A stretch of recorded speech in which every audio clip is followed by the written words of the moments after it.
everybody, and welcome back to Star Cub Review. Tonight, I'm going to do a simple one, an easy one. I'm going to do a review for the Meg 2, The Trench. I went and saw that last night with the in-laws and my husband. And what can I say about the Meg 2?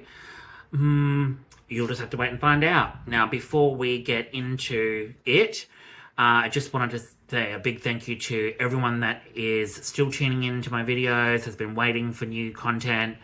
Thank you so much, guys, for tuning in, and everyone new to the channel or is just finding out about my channel. The support, I thank everyone for the support, even if it's just a like here or like there, or even you just watching it, it's still supporting me. So I really, really appreciate it. But other than that, let's get into it. So what can I say about the Meg 2? 2023's newest, shark mayhem, and is a sequel to the 2018 mega shark hit, The Meg. The Meg 2 stars, obviously, Jason Statham, although this time it's directed by Ben Wheatley.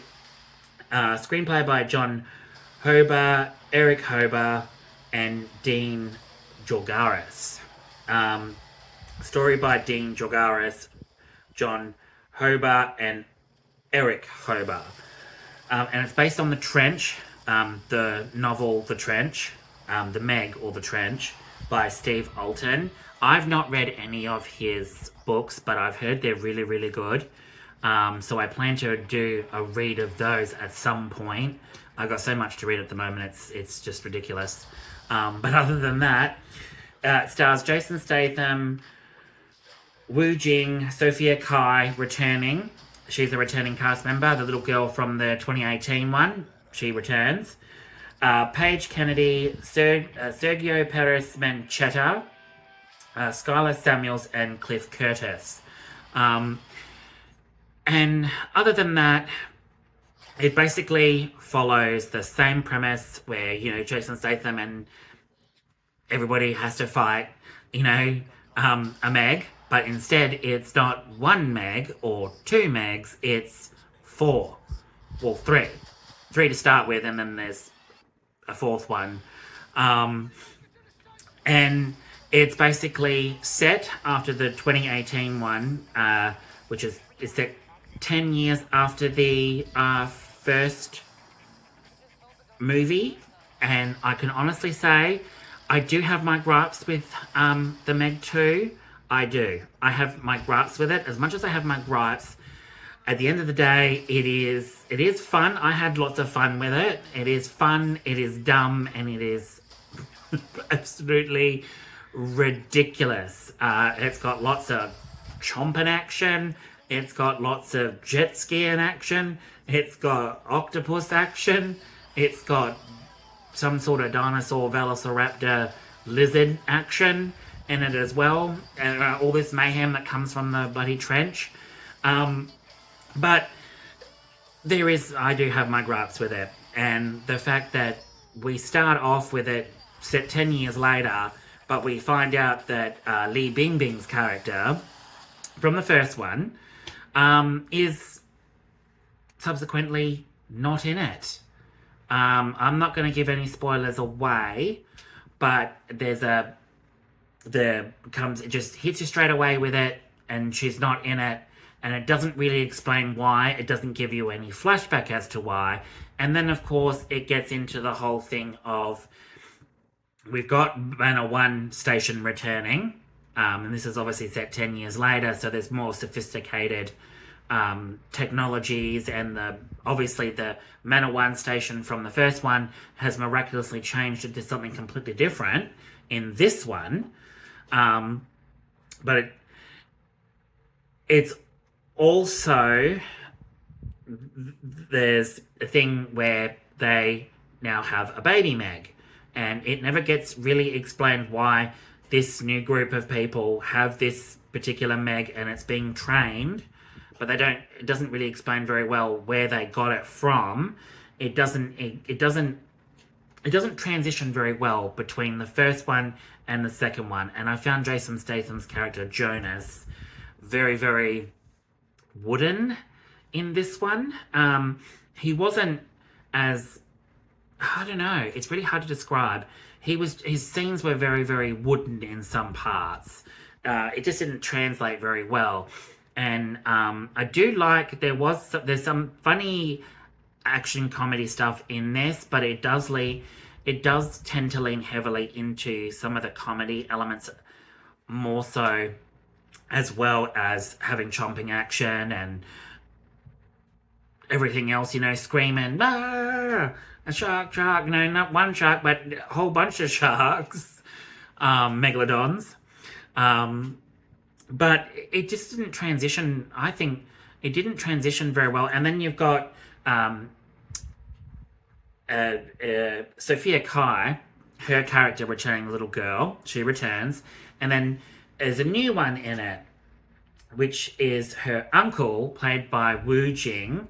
And I did not like his character at all.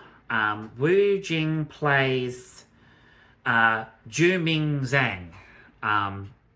And I thought his character leaned a lot towards a Jackie Chan archetype, but also leaned into the comedy element side of a Jackie Chan archetype. And it didn't translate very well with Cliff Curtis's returning character, James. I don't know. There were certain things that just didn't translate very well. Some of the scenes were very janky. And then obviously Wu Jing, who plays Ju Ming, we find out that he's the new head of the Manor One station.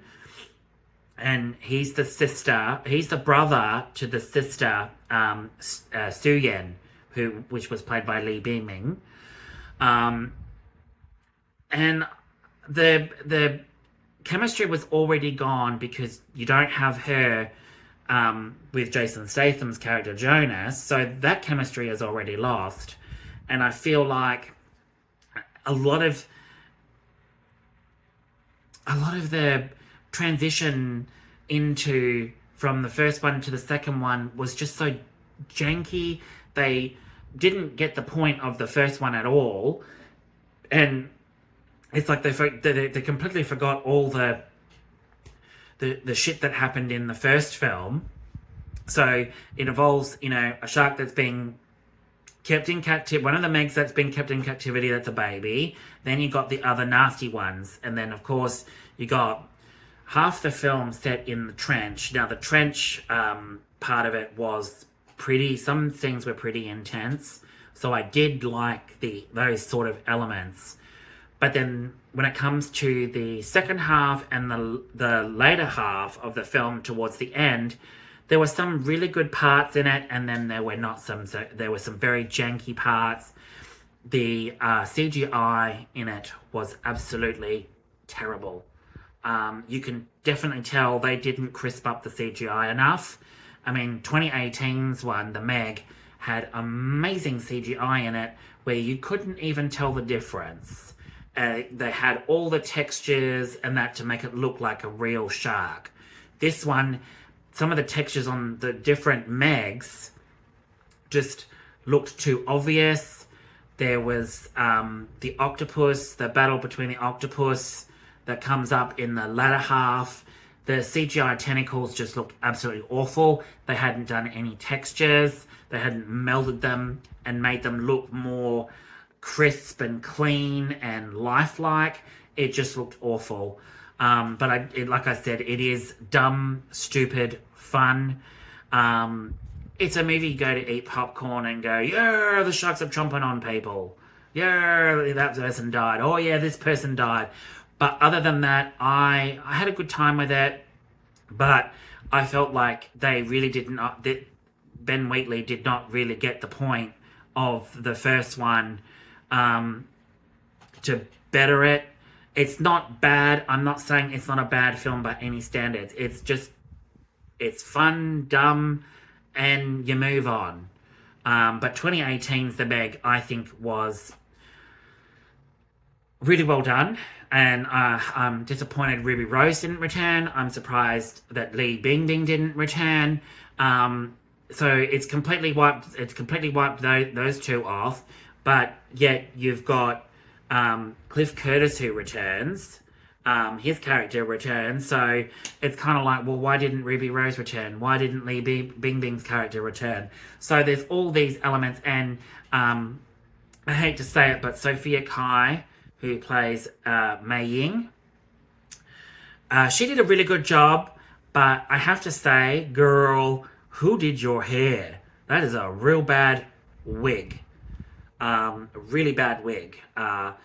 And you're playing a 14-year-old that looks like you're kind of like a really, really bad grandma wig. Well, not a grandma wig. I shouldn't say grandma wig. But it just looks like a really horrible wig. It's a real bad hairdo. I don't know who did her hair, but girl, you needed a better haircut, because that haircut was awful. But I also found it funny. I don't know why. It just looked funny on her. But other than that, would I give The Meg to The Trench? Like I said, it's fun, it's stupid. It's a popcorn movie you watch and go, yeah, you go for all the people that are getting killed. And some of the action sequences are funny.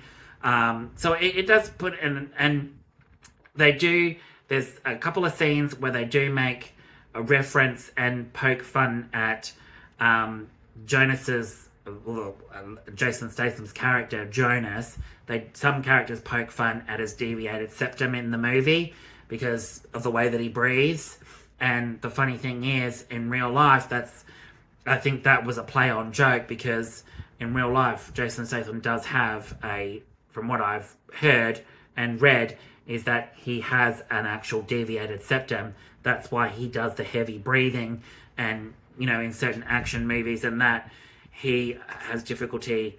You can hear the way that he breathes through his nose, that it's a deviated septum. So they do put those sort of elemental jokes in there, and it came off. They pulled that off really, really well. But what do I rate this? I would give it a 6 out of 10. It's not bad by any standards. It's, like I said, it's fun, it's stupid. It's a movie you go to have fun and laugh and giggle and go, oh, all those people are dying. Oh, that baddie caught it. And I will say another thing too. There is the Megs that's in this film. Then you've got human villains in this film. And my God, some of the human villains in this film, you could pick them from a mile away. Straight away, you could pick that they were a villain. They didn't do the villain side of the story, intertwining it with the Meg story and all of that really, really well. It tried to make red herrings, but failed miserably in that regard. And you could totally tell from the camera angles and the way that certain characters were looking when certain characters were talking in the background about plot elements. You could totally tell, yep, that's a villain. Oh, yep, she's a villain. Oh, yep, he's a villain. You could totally tell. And the villain's motivations in this film, that there's another motivation behind certain things, which I will not spoil, but there's certain greedy humans that have a particular, evil scheme to, get rich and, take over the company and blah, blah, blah. Same old cliched crap. But their motivation for doing what they do in this film is piss poor, is really piss poor. And that's why I think also too, that's what makes it so much more fun, is the fact that the motivation behind it is really daft and stupid. Really daft and stupid. But other than that, like I said, 6 out of 10. It's fun, it's enjoyable, it's stupid, it's dumb. Have fun with it, people. Go and enjoy it.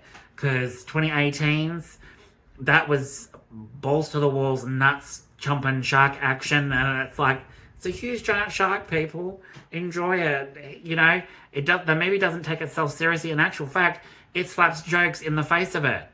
So it's somewhat self-aware of some of the things that is happening in this film. Honestly, it was kind of a little bit genius in the way that they pulled that off. But other than that, guys, thanks so much for watching. I will catch you all with the next one down the track. And check out my other reviews. I've got new sections up. I've got a dedicated Mortal Kombat section. I've got a movie section, recommendations and movie reviews, and I've got a gaming section, and I got not movie. I guess I've got a movie recommendation one, but I've also got novels and manga reviews in another section. But other than that, guys, thanks so much for watching. Catch you later. Bye.